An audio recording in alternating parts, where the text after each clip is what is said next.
shot and through the factories was much harder. Nowadays, it's all.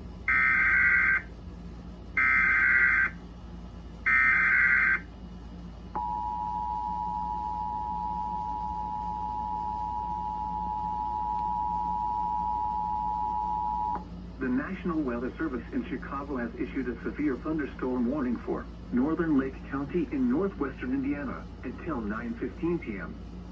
At 7:53 p.m., severe thunderstorms were located along a line extending from near Northerly Island to Chicago Heights, moving east at 55 miles per hour.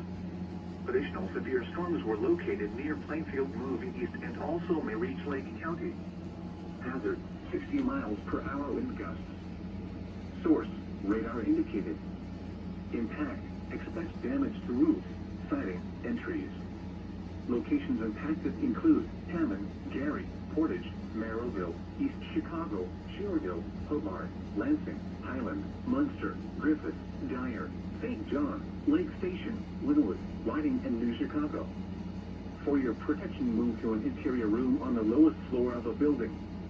Large hail and damaging winds and continuous cloud-to-ground lightning is occurring with these storms. Move indoors immediately. Lightning is one of nature's leading killers. Remember, if you can hear thunder, you are close enough to be struck by lightning.